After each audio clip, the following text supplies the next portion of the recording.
تمام تعریفیں اللہ ہی کے لیے ہیں جو تمام جہانوں کا پروردگار ہے۔ مسند من اور تفسیر نحیمی وغیرہ کی بعض روایات بیان کرتی ہیں کہ حضرت ادریس علیہ السلام کے زمانے میں ایک مرتبہ فرشتوں نے بنی آدم پر اعتراض کیا کہ یہ نہایت بدکار ہیں، ان کی جگہ ہمیں زمین پر حکومت دی جائے۔ اس پر رب کریم نے کہا کہ انسانوں کو غصے اور شہود کی جو کمزوریاں دی گئی ہیں وہ تمہیں دی جائیں تو تم بھی گناہ کرو گے۔ فرشتے کہنے لگے کہ ہم تو گناہ کے پاس بھی نہ جائیں گے۔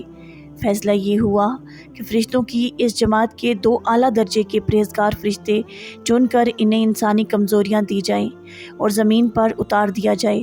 یوں ہاروت و ماروت کو شہر بابل میں اتار دیا گیا۔ بابل کے لوگ ان کے پاس آتے اور ان سے جادو سیکھنے کی خواہش کرتے۔ یہ لوگوں کو خوب خبردار کر دیتے کہ جادو بڑا گناہ ہے اور سیکھ کر تم جہنم میں جاؤ گے۔ جو لوگ پھر بھی اصرار کرتے وہ انہیں سکھا دیتے۔ رات کو اسم اعظم پڑھ کر یہ دونوں آسمان پر چلے جاتے۔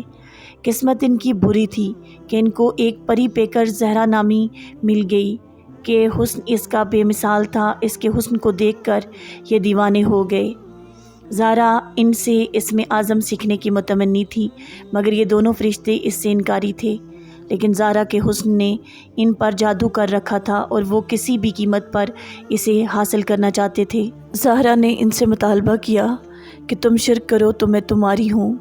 ہاروت ماروت جانتے تھے کہ شرک ایسا گناہ ہے کہ اس کی معافی نہیں۔ انہوں نے انکار کر دیا۔ اب زہرا نے شرط پیش کی کہ ایک بچہ قتل کرو تو مجھ پر تمہیں اختیار ہے۔ ہاروت ماروت انکاری ہوئے کہ بے گناہ کو مارنا بڑا جرم ہے۔ آخر زہرا شراب لے کر آئی اور کہا یہ پی لو تو پھر جو کہو گے ویسا کروں گی۔ ہاروت ماروت نے سوچا کہ شراب پینا تو بڑا گناہ نہیں، لہٰذا پی گئے۔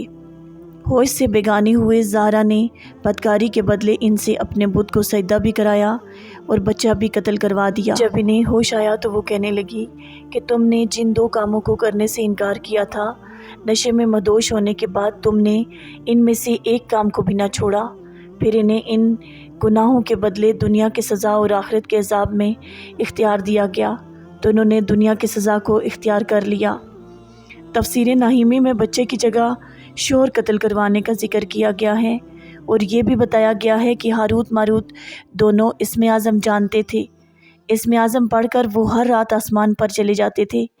زہرا نے ان سے نشے کی حالت میں اسم اعظم سیکھ لیا اور جب ہاروت ماروت ہوش و حواس میں واپس آئے تو انہیں یہ بھول چکا تھا اور زہرا اسم اعظم پڑھ کر آسمان پر چلی گئی تھی، جہاں رب کریم نے اس کی روح کو زہرا ستارے سے متصل کر دیا۔ تفسیر نحیمی میں لکھا ہے کہ ہاروت و ماروت کو بطور سزا زنجیروں سے جکڑ کر چاہ بابل میں الٹا لٹکا دیا گیا۔ اس کنویں میں آگ بھڑک رہی ہے اور فرشتے ہر وقت ان کو کوڑے مارتے ہیں اور پیاس سے ان کی زبانیں باہر نکلی ہوئی ہیں، اور یہ قصہ سنن بہقی، مسند امام من اور دیگر کتب احادیث میں باسناد صحیح مروی ہے۔ ہاروت ماروت کی حشر سے عبرت پکڑ کر باقی فرشتوں نے اپنی خطا کا اقرار کیا اور زمین والے خطا کار انسانوں پر بجائے لعن طعن کرنے کے ان کے لیے دعائے مغفرت کرنے لگے۔ تو صاحبو، یہ قصہ بیان کرنے کا مقصد یہ واضح کرنا ہے کہ مرد کیا چیز ہے۔ عورت کے حسن کی تپش سے تو بڑے بڑے نیکوکار فرشتے بہک جاتے ہیں اور روئے زمین پر اپنی پارسا حکومت بنانے کے بجائے چاہ بابل میں الٹے لٹک کر سزا پاتے ہیں۔